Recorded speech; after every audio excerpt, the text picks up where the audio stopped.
เอาพี่น้องมื้อนี้มาพบกับเบาเอ็มคือเก่าพี่น้องเอ้ยเบาเอ็มกำลังสิไปเที่ยวพี่น้องเอ้ยไปเที่ยวแถวระยองหมดแล้วพี่น้องเอ้ยเบาเอ็มก็ยังบ่ฮู้เทื่อเนาะนั่งรถทัวร์ไปเอออันนี้ก็มาฮอดหน้าร้านแล้วเป็นที่เรียบร้อยเนาะอันนี้ก็ท่าขึ้นรถเนาะพี่น้องเนาะกับทีมงานคำแพงเนาะพี่น้องเนาะกำลังสิไปเที่ยวกันเนาะอันนี้ก็เป็นบรรดาสาวสาเนาะเว้าเรื่องกินเรื่องม่วนนี่โอ้ยสุดยอดนะพี่น้องเอ้ยสาวสาวในวงการนะพี่น้องเนาะอันนี้ก็เป็นแม่ค้าส้มตำคนงามนะอันนี้ก็เป็นหัวหน้าเนาะหัวหน้านี่ข่อยจังไดเนาะกับเมียเพิ่นเนาะอันนี้ก็เป็นสาวแว่นเนาะสาวแว่นนี่ก็สีตาบ่ได้มื้อนี้นี่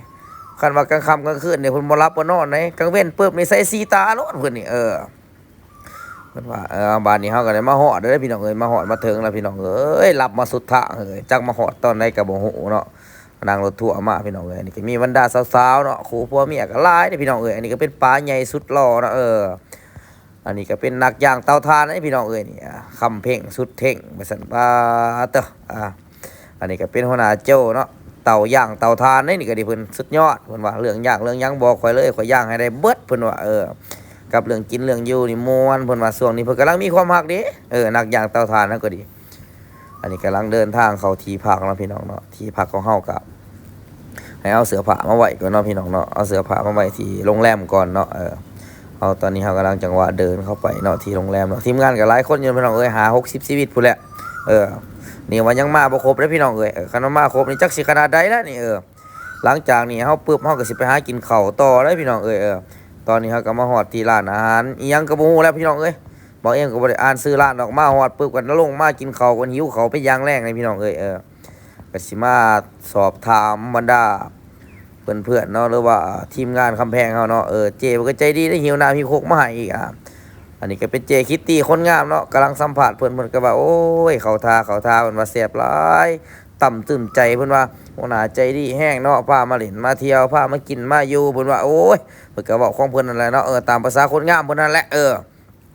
แซ่บหลายเพิ่นว่ามื้อนี้ก็มีตำมักคงปลากระพงหนึงมักนาวแหละพี่น้องกับข้าวกับน้ำก็บ่อึดหลายอย่างนะตีแต่ว่าจนบ่อยากพุ่นแหละพี่น้องขนาดว่ากินน้อยๆนี่คันกินหลายสิขนาดใดบอกได้เท่านั้นแหละพี่น้องอันนี้ก็เป็นปลากล่องสุดหล่อเด้นี่กับหัวหน้าเพ่งสุดหล่อเพิ่นเนาะบ่ธรรมดาเด้ปลาเพ่งนี่เนาะอันนี้ก็เป็นด็อกเตอร์เนาะด็อกเตอร์แปะซะเนาะนักล่าส้มตำเราเนาะมือตำเราเพิ่นก็มากินได้เพิ่นว่าคือกันอยู่เพิ่นว่าสิล่ะอันนี้ก็เป็นนักซับไก่ย่างกับข้อหมูย่างในพี่น้องเรื่องซับเรื่องหยังนี่บอกเพิ่นโลดเพิ่นว่าข่อยถนัดเพิ่นว่ามื้อนี้เพิ่นมาในนามเป็นลูกค้าเพิ่นว่าบ่มีข้อหมูย่างกับไก่ย่างให้แล้วเพิ่นว่ามื้อนี้หลังจากนั้นเฮาก็มาเล่นเกมต่อเด้พี่น้องเกมนี่ก็จะเกมอีสังบ่เองก็บ่ฮู้หรอกแต่ก็ม่วนคือของเพิ่นว่าอีหลีเด้อล่ะเต้นน้องๆอีหยังตูดซ้ายตูดขวาอะไรประมาณนี้แหละพี่น้องนี่แหละตอนนี้เฮากำลังสิว่าได้จังหวะขยับแก้วเนาะพี่น้องเนาะขยับแก้วจับหยังอะไรพี่น้องมาวันนี้ก็รอบเขาซิ่งเนาะพี่น้องเนาะโดดซ้ายโดดขวาซั่น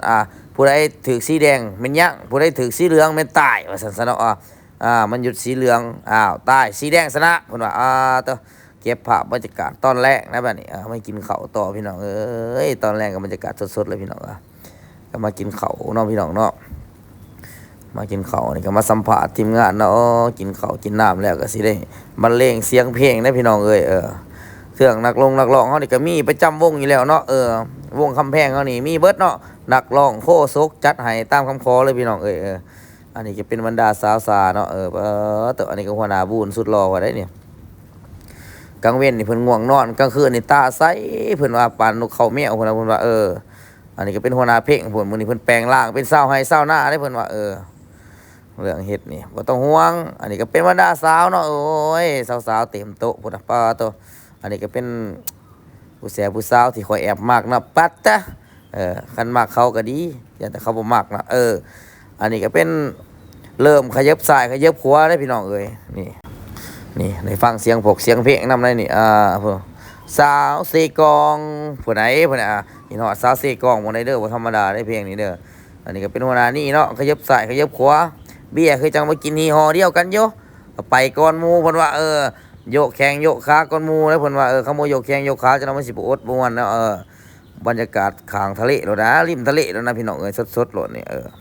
เขาทาปลาลิงตกสางหมดแล้วนี่อันนี้ก็เป็นสาวเนาะสาวต่ำเนาะอันนี้เนาะสาวต่ำผัวมันก็นั่งอยู่พุ่นแล้วอันนี้ก็เป็นสาวสายยกมือใส่แป๊บแป๊บแป๊บแป๊บแป๊บแป๊บแป๊บปนตะเอาก็ย่างเลาะสัมผัสไปเรื่อยเนาะเก็บภาพบรรยากาศสดๆเนาะที่เฮาได้แบบว่ากับทีมงานเนาะที่ได้เฮ็ดงานนำกันมานี่ก็เป็นป้าโจกับแฟนเพิ่นเนาะเพิ่นก็ยิ้มเป้ยแล้วเพิ่นว่าแฟนเพิ่นอายเพิ่นว่าบ่ต้องอายมาอยู่กับทีมงานนี่อายไปเฮ็ดสร้างว่าซั่น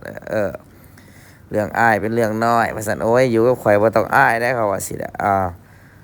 มาวันนี้ก็สิได้แดดน้ำมานี่พุ่นอันนี้ก็เป็นดง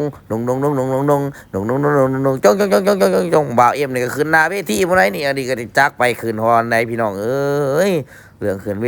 ทีนี่ก็ถนัดแฮงได้เพิ่นว่าอยากร้องเพลงเพิ่นว่าร้องเพลงก็บ่จบเขาจักเพลงเนาะแนวคนร้องเพลงบ่เป็นเนาะคันเว้าเรื่องกับเขาวกับน้ำนี่ว่ามาแล้วนะนี่คักแล้วนะอันนี้ก็เป็นหัวหน้าบุญสุดหล่อพุ่นน่ะป้าท่าเต้นเพิ่นป้าตบพุ่นน่ะปัดขี้ฝุ่นไงค่อมแล้วนะครับมันเต้นอยู่กลางไห้กลางหน้าบ้านเฮาพี่น้องเอ้ยอันนี้ก็เป็นแดนมาแล้วแต่มาแต่ใส่อีกเนาะบาดนี่พุ่นน่ะเอ้าม่วนพี่น้องเอ้ยก็สิจบแล้วก็สิเบิดส่ำนี้นะพี่น้องติดตามหน่อยเด้อ